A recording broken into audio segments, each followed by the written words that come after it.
So it would be great now to talk about some specific considerations for different specialties within provider services, which many have their own nuances.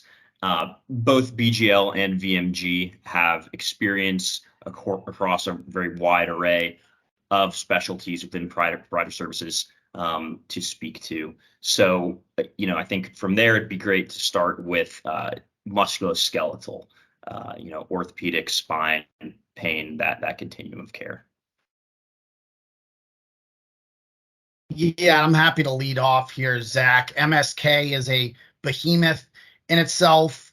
You think about a lot of these subspecialties within in MSK come together to anchor physician-owned hospitals, where we have a lot of uh, activity and transaction experience.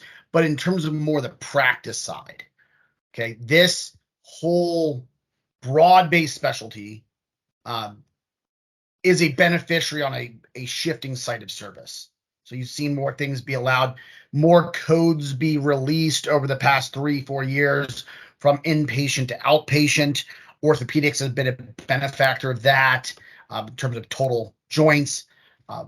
In terms of interventional pain, there's always this back and forth, a bit of friction in terms of what is the preferred site of service. So I think when you're looking at those individual assets to say decidedly what is the model, ASC or in-office focused.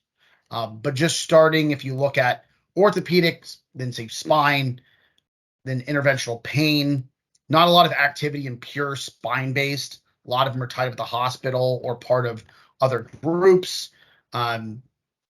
You got orthopedics, volume has been down. That is a true case of quality over quantity. A lot of private equity investment starting probably pre-COVID came into orthopedics. It was a hot new specialty. It's just more nuanced than retail medicine. That's a fact. And we're seeing that with cardiology that Tideman will touch on later. But really, it's more of market development. There's an interplay with the health systems within orthopedics, and that is real. So I think it's not as easy to transact. These groups, they make a lot of money on their own.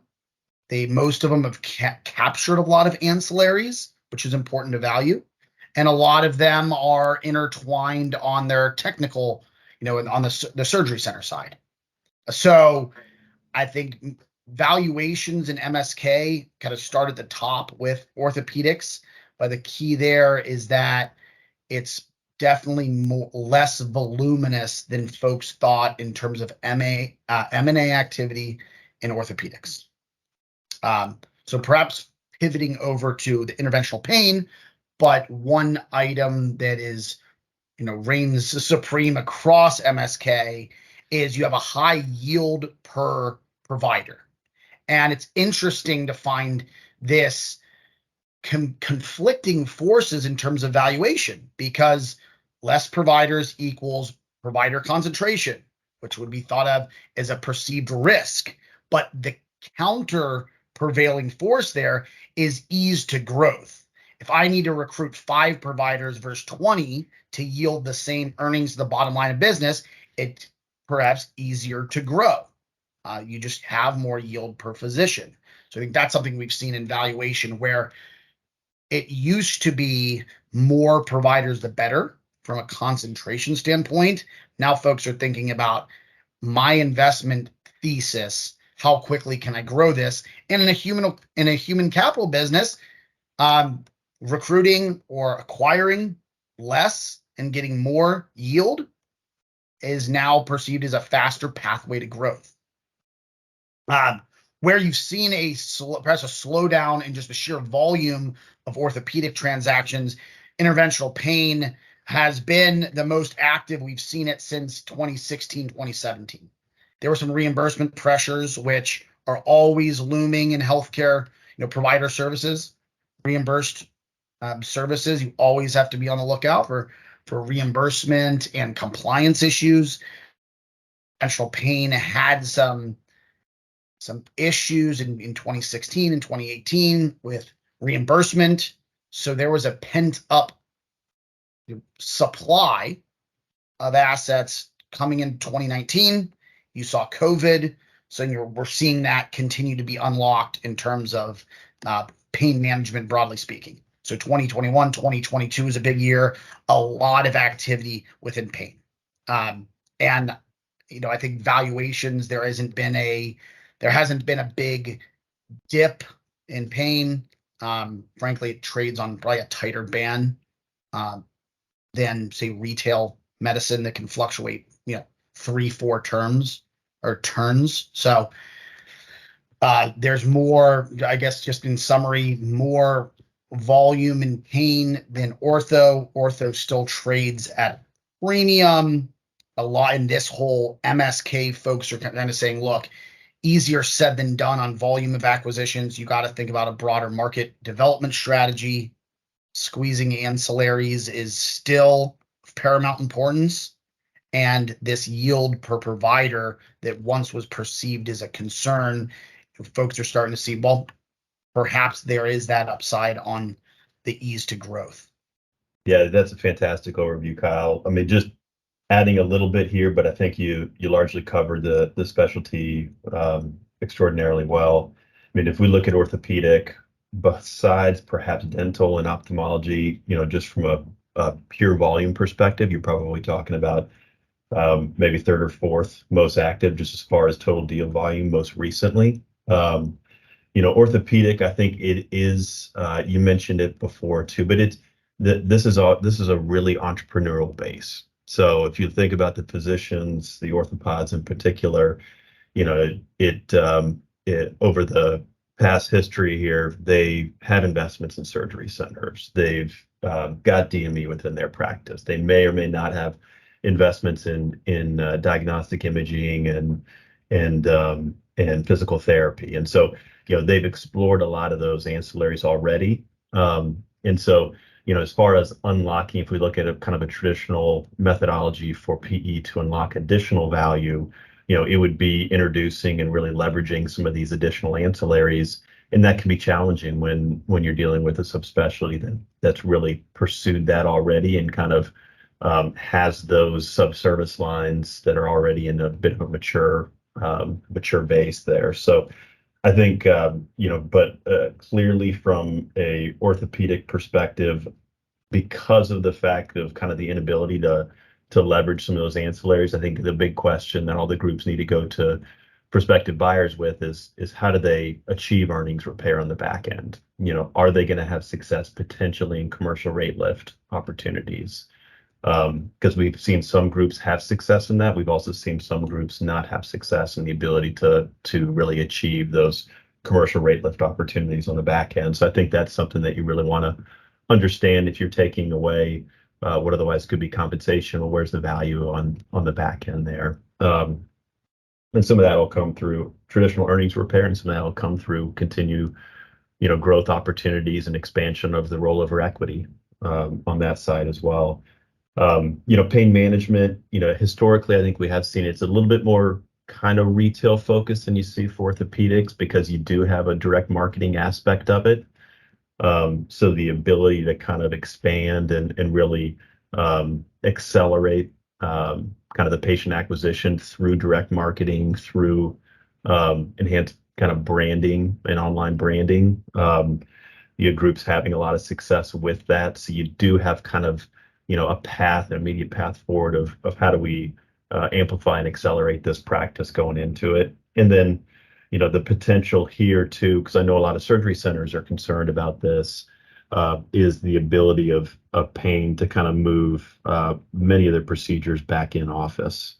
So if we think about the ability to capture ancillary services going forward. Now, you may have some challenges there just as it relates to non-competes to the extent that these pain management physicians are participating as equity owners in ASCs. But I know there is a concern amongst ASC operators that, that pain can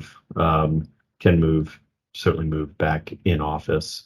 And from just a pure value-based play, that's looked at as attractive going forward.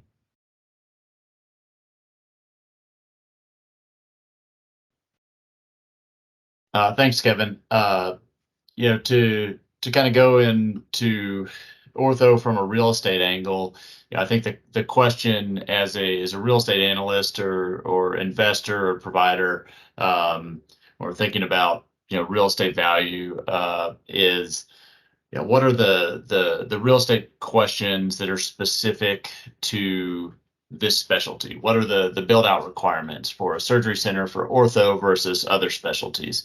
We've talked about outpatient migration and procedures moving from a hospital setting to the outpatient setting. An example of that is in ASCs, you can do total joint procedures and spinal procedures that you couldn't do 20 years ago, but the operating rooms need to be larger to accommodate those. So some older ASCs may not be able to accommodate those procedures, and that affects their potential value from the real estate side. Similarly, I think about what are the barriers to entry as we think about value in a particular market. Is this a high cost market where it's difficult to build a new orthopedic facility? Are there limitations on available land? Is it a CON state? That theme of construction costs is very, very real when it comes to surgery centers, expensive to build. So if you're thinking about either investing in them, or if you're an owner operator and you're considering a sale leaseback, you're looking at what will investors look at my facility, or how will they look at it from a risk perspective? If there are those high barriers to entries, if it's a modern facility, and if your sort of capital strategy aligns with the sale of your real estate, it can make sense. But how does it fit in with physician succession, sustainability, long-term control? I think that's probably actually a good segue, Clint, for you to maybe tackle some of those questions as you work with providers who are thinking through those things. Certainly, Victor. Thank you. When we look at the orthopedic, spine, and pain market from a real estate valuation perspective, really a number of things come to mind. First and foremost, we really saw the outpatient setting of care switch, a little over a decade ago. So this specialization in particular, you've seen really the fine tuning of outpatient procedural care. And then as we've gone into the 2020s, I really can't think of a specialization. Maybe secondly to cardiology would be just behind orthopedic care in regards for development. You've seen a large number of players who are established in the market, looking to provide new operatory settings, as well as the path and growth of robotics in the field of orthopedic care. So you have, very high dollar builds, subsequently correlating to very high net operating incomes. As Kyle indicated, you have a very high EBITDA associated with provider base.